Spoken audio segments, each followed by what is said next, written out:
we have a new unboxing. It is the Aoyue 8800 Compact De-Soldering Gun. I can tell you I've heard a lot about this. There are some other people that have done some reviews and unboxings on it as well. This is not a test sample that was given to me for review. This is a personal purchase and something that I've always wanted.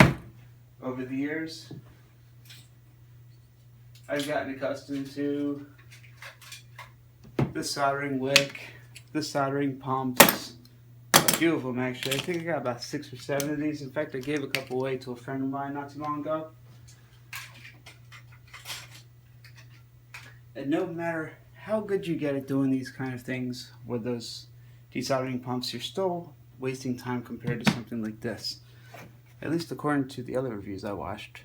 We'll find out. Definitely a nice hard clipped hard case. We have the instruction manual.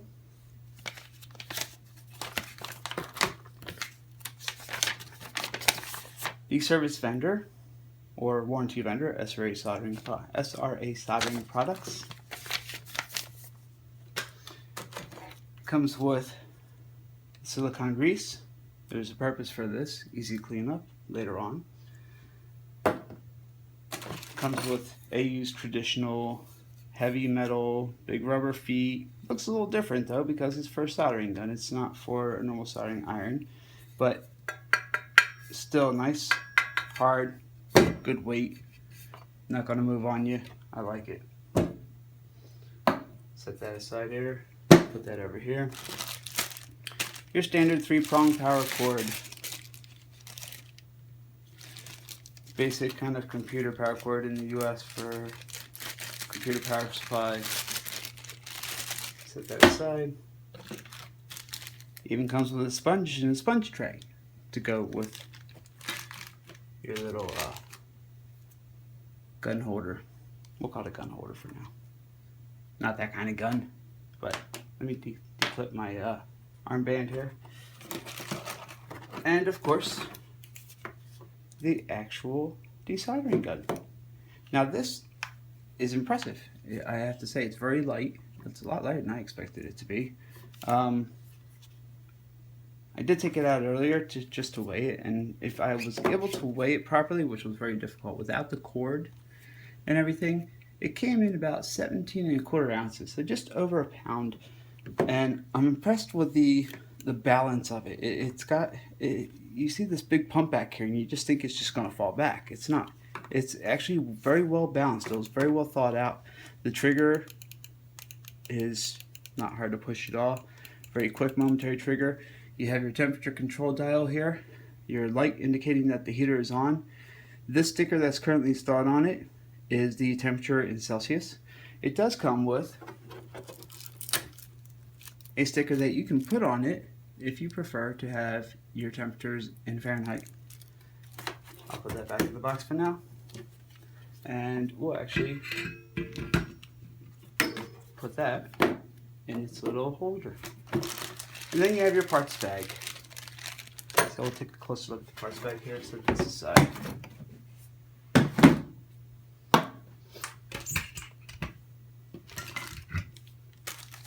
I don't know if I'm going to install the tray yet. We'll set that aside too. By the way, there's where your plug goes into, and it also has a fuse in there, and it actually has 2 fuses. It has your active fuse and it has a backup fuse in there as well. I'm just going to get it out right now. But this is also your on and off switch for the unit as well. Excuse me.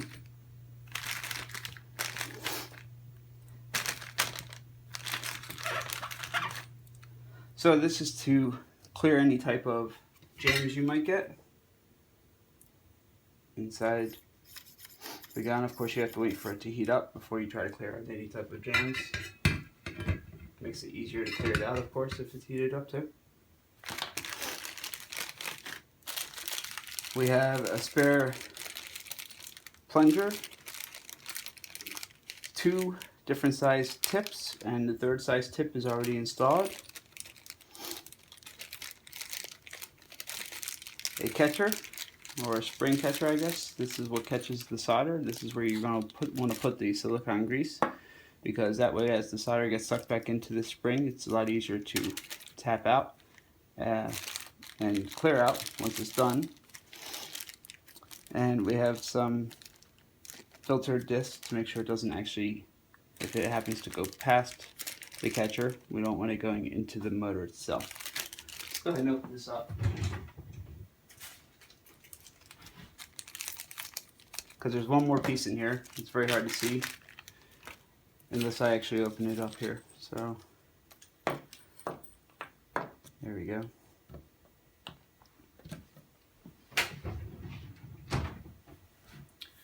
So as part of the last piece in here, as I mentioned, your solder, your catcher, this is, or solder, sorry, silicone, your catcher where you want to put silicone grease inside there, so that way when you go to empty the gun, it taps out nice and easy for you. In case the gun gets jammed while the gun's heated up, you can use this rod to try to clear it. If this doesn't work, it comes with a very, very fine drill bit, and kind of like a almost a Dremel kind of chuck on this thing. Let's go ahead and actually screw. There it goes. Okay. So to get this in there, you have to be very careful, because this is so thin. I can see this breaking very easily. I'm sure you can order another one from SRA-Solder, or even from Aoyue if need be. We're going to have to actually use a probably a screwdriver to pry this open just a little bit, maybe. See how far we can take this off. Yeah, I was going to say, it was loose. It's just, it's a very, very tight fit in there. They want this thing to stay in there, and I don't blame them. Oh, there we go. Rock it back and forth a little bit. No, see, now it's not in the right spot, so. But you want to get this as lined up and as straight as possible when you do get it installed. And this is used for the very hard clogs that might actually occur. It's a very interesting drill bit. It's not your normal typical drill bit. Let's go ahead and chuck this in. Screw the handle on. This will force this cup up, squeezing this bit into place so it won't come out. And I'm sure that is not far enough in. I'm sure that's supposed to go in there a little further, but for right now it'll do. So for those harder clogs that refuse to absolutely come out, you've already tried to get the clog out with the push rod and you had no luck, and it's heated up. You want to slowly screw this in clockwise, and as you get all the way through, you don't unscrew it out, you pull it out, leaving an open hole in the clog. And then hopefully you freed it up enough to either melt, warm up, drip down, or you can give it some more assistance again with your push rod. If not, repeat step 4 and 5. So we're going to have to put this in a safe place, or hope it never gets clogged. As I mentioned, we have different size bits here for different size component removals. I don't know if they're actually marked. I know it does mention it in the manual on what size bits they are. The size of the bits that they refer to are actually by the diameter of the hole. Like this would be a 1 millimeter. This looks like it would be a 2, and I'm going to guess. Now maybe the one that's in there is a 2, so this would be a 1 and a 1.5 millimeter diameter hole. That's what they refer to the size of the bits as. And then of course the soldering gun itself. Very simple, just amazing little device. You pull back your chuck here, pull your canister forward, slowly rock it off because this is actually inside your bit here, and that contains all your solder. You can release the spring tension here at that point. This is where your filter is going to go to catch it if it happens to go past that point. And this is actually kind of like every other soldering iron you'd ever see. Loosen up the nut, pull off the encasing, except the bit is a lot larger. And this is actually a spare one of these gaskets here. And I'm gonna guess this because it takes the most heat. And that's why you get one of these spare gaskets, or this way you can actually fill them both with grease. Maybe put it in a Ziploc bag, and as you go throughout the day, one gets full, you just pop it out, pop the other one in, you're prepped, you're ready to go, and keep on working. That's another possibility too. So once you get everything prepped and ready to go, you put your grease inside your spring here. You load your spring on to the gasket. It'll kind of sit there like this.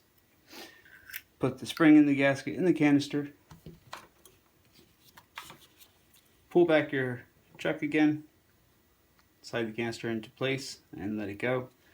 If you have this centered just perfectly where it should be, when you go to put your bit in, it should find that hole real easy, which in this case it's not. Let me push that through. Okay, so I was able to push it in, see the hole, pull it back, and then see the hole, and then put the bit in the hole. So that bit is actually going in this little hole right there. And of course tighten everything down. And that's it. Plug it in, turn it on, light comes on, solid red.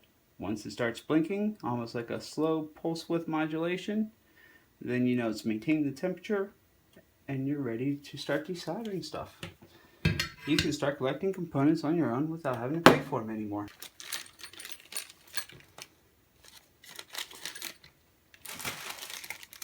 And that's all there is to the unboxing of the Aoyue 8800 desoldering gun. So keep an eye out. We'll have a video coming up soon, possibly in a week or two, letting you know how it's working, showing you how it works, letting you know how it's been doing, how it's handling, what I like about it, what I don't like about it, and your average tech opinion. Thanks for watching.